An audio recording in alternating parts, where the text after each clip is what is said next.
রাজনীতিতে তিনি দশকেরও বেশি সময় ধরে সবচেয়ে প্রভাবশালী ও আলোচিত ব্যক্তিত্বদের একজন ছিলেন আয়াতুল্লাহ আলী খামেনি। ইরানের প্রতিরোধ নীতি, আঞ্চলিক প্রভাব বিস্তার এবং পশ্চিমা বিশ্বের সঙ্গে টানাপোড়েনপূর্ণ সম্পর্ক সবকিছুর কেন্দ্রে ছিলেন তিনি। যুক্তরাষ্ট্র ও ইসরায়েলের যৌথ হামলায় তার মৃত্যুর খবর শুধু একটি রাষ্ট্রনায়কের অবসান নয়, বরং ইরানের দীর্ঘদিনের রাজনৈতিক দর্শন ও কৌশলগত অবস্থানের সমাপ্তির ইঙ্গিত। ইসরায়েল ও যুক্তরাষ্ট্রের যৌথ হামলায় ইরানের সর্বোচ্চ নেতা আয়াতুল্লাহ আলী খামেনি নিহত হয়েছেন বলে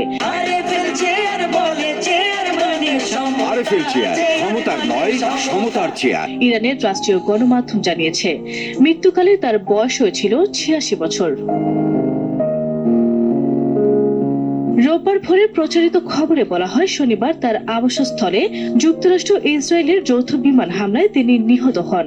এর আগে মার্কিন প্রেসিডেন্ট ডোনাল্ড ট্রাম্প দাবি করেন ওই হামলায় খামেনি নিহত হয়েছেন এবং তিনি অন্যান্য ইরানি কর্মকর্তা, যুক্তরাষ্ট্রের গোয়েন্দা নজরদারি ও উন্নত ট্যাঙ্কিং ব্যবস্থার হাত থেকে পালাতে পারেনি। ১৯৮৯ সালে আয়াতুল্লাহ রুহুল্লাহ খামেনির মৃত্যুর পর খামেনি ইরানের সর্বোচ্চ নেতৃত্ব গ্রহণ করেন। ১৯৭৯ সালে ইসলামী বিপ্লবের মাধ্যমে খামেনির নেতৃত্বের পাহলভি রাজতন্ত্রের অবসান ঘটে এবং ইসলামী প্রজাতন্ত্র প্রতিষ্ঠিত হয়।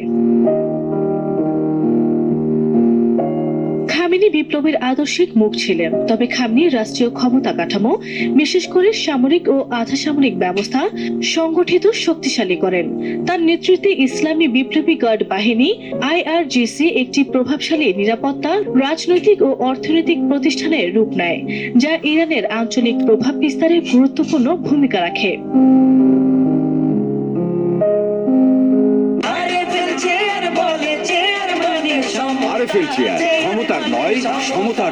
সর্বোচ্চ নেতা হওয়ার আগে ১৯৮০ এর দশকে ইরান ইরাক যুদ্ধে তিনি প্রেসিডেন্ট হিসেবে দেশ পরিচালনা করেন। দীর্ঘ ওই যুদ্ধে পশ্চিমা দেশগুলো ইরাকের নেতা সাদ্দাম হোসেনকে সমর্থন দেয়া এবং আন্তর্জাতিক অঙ্গনে বিচ্ছিন্নতার অভিজ্ঞতা তার মধ্যে পশ্চিমা বিশ্ব, বিশেষত যুক্তরাষ্ট্রের প্রতি গভীর অবিশ্বাস তৈরি করে, এমনটাই মনে করেন বিশ্লেষকরা। এই মনোভাব তার দীর্ঘ শাসনামলের নীতি নির্ধারণে প্রভাব ফেলে। তিনি বিশ্বাস করতেন ইরানকে সবসময় বহিরাগত ও অভ্যন্তরীণ হুমকির বিরুদ্ধে সতর্ক ও প্রতিরক্ষামূলক অবস্থানে থাকতে হবে। প্রতিরোধ অর্থনীতি নীতির মাধ্যমে তিনি পশ্চিমা নিষেধাজ্ঞার মুখে আত্মনির্ভরশীলতা জোরদার রাখার চেষ্টা করেন এবং পশ্চিমাদের সঙ্গে ঘনিষ্ঠ সম্পর্ক স্থাপনের বিষয়ে সংশয়ী অবস্থান বজায় রাখেন। তবে তার শাসন একাধিকবার বড় চ্যালেঞ্জের মুখে পড়ে। ২০০৯ সালে বিতর্কিত প্রেসিডেন্ট নির্বাচন ঘিরে দেশ জুড়ে বিক্ষোভ ছড়িয়ে পড়ে, যা কঠোরভাবে দমন করা হয়। ২০২২ সালে নারী অধিকার আন্দোলনও ব্যাপক আকার ধারণ করে। সবশেষ অর্থনৈতিক সংকট ঘিরে শুরু হওয়া বিক্ষোভ দেশ জুড়ে অস্থিরতায় রূপ নেয়, যেখানে অনেকেই ইসলামী প্রজাতন্ত্রের পতনের দাবি তোলে। সমালোচকদের মতে খামেনি ধীরে ধীরে তরুণ প্রজন্মের সংস্কার ও অর্থনৈতিক উন্নয়নের আকাঙ্ক্ষা থেকে বিচ্ছিন্ন হয়ে পড়েন।